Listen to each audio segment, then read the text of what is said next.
Assalamualaikum warahmatullahi wabarakatuh. Perkenalkan, nama saya Nohan Anwar dengan NIM 19.31247 dari Prodi Pendidikan Agama Islam, Fakultas Agama Islam. Saya akan meresum video dari materi yang dipaparkan oleh Bapak APT Hendy Ristono sebagai persyaratan kelas mengulang soft skill 2. Untuk yang pertama, materi yang dipaparkan oleh Bapak APT Hendy Ristiono adalah terkait pelatihan 7M. 7M tersebut yang pertama adalah mengetahui makna sukses dari pribadi dengan karakteristik rahmatan lil alamin. Kemudian yang kedua adalah mengidentifikasi impian besar dalam hidupnya secara smartis.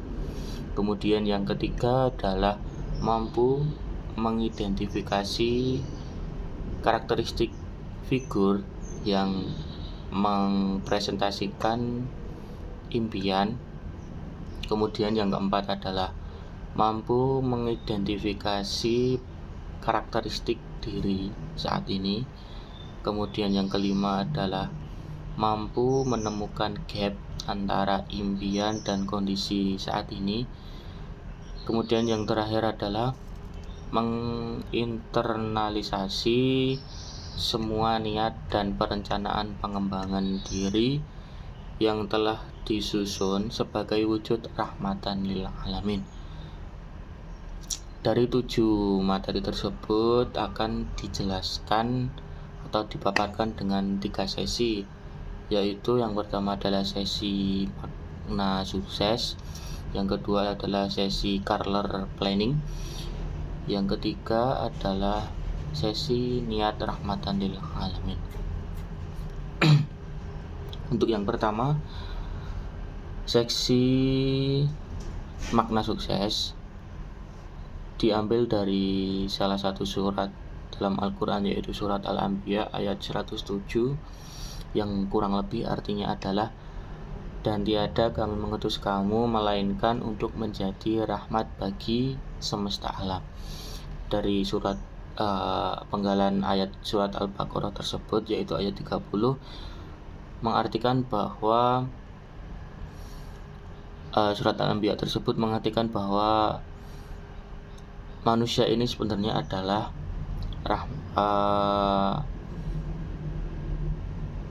rahmat yang telah diutus oleh Allah untuk semesta alam.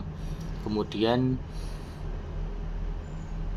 berhubungan dengan surat Al-Baqarah ayat 30 yang artinya kurang lebih, ingatlah ketika Tuhanmu berfirman kepada para malaikat, sesungguhnya aku hendak menjadikan seorang khalifah di muka bumi. Selaras dengan ayat tersebut dan seperti apa yang disampaikan oleh Bapak Nur Kholis, bahwa kita adalah khalifah di muka bumi yang diharapkan menjadi roh semangat bagi kita dalam berkehidupan, terutama dalam beribadah dan bekerja. Kemudian masuk dalam pertanyaan, apa itu tujuan hidup? Apa tujuan hidupmu? Mengapa kita perlu menuliskan tujuan hidup? Salah satu pentingnya kita harus menuliskan tujuan hidup adalah menjadi rambu-rambu atau standar dalam pencapaian tujuan bagi individu. Kemudian mendapatkan umpan balik. Lalu ucapan adalah doa, yang dimaksud memprogram pikiran dari perilaku untuk memilih dan membuat prioritas tindakan. Kemudian lanjut kepada goal setting, yaitu prosedur yang harus dipenuhi agar manusia memiliki fokus dan kendali dalam kehidupan. Contoh membangun rumah, langkah pertama adalah mendapatkan gambaran bagaimana hasil akhir dari rumah tersebut.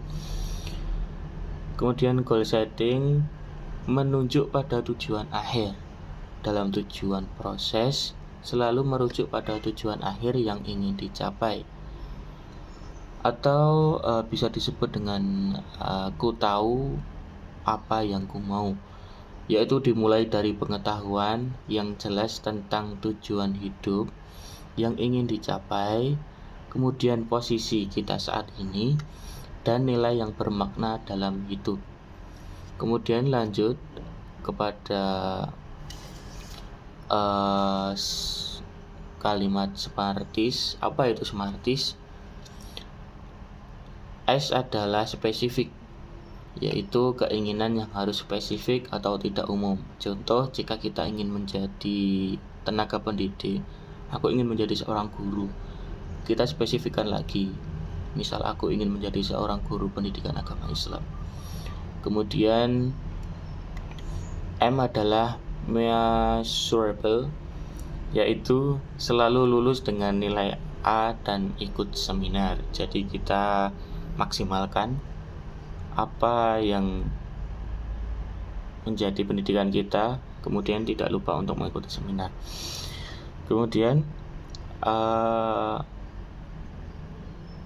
R adalah realistik atau evaluasi pilihan karir dengan realistik. Contoh, kita menginginkan suatu tujuan atau cita-cita ingin menjadi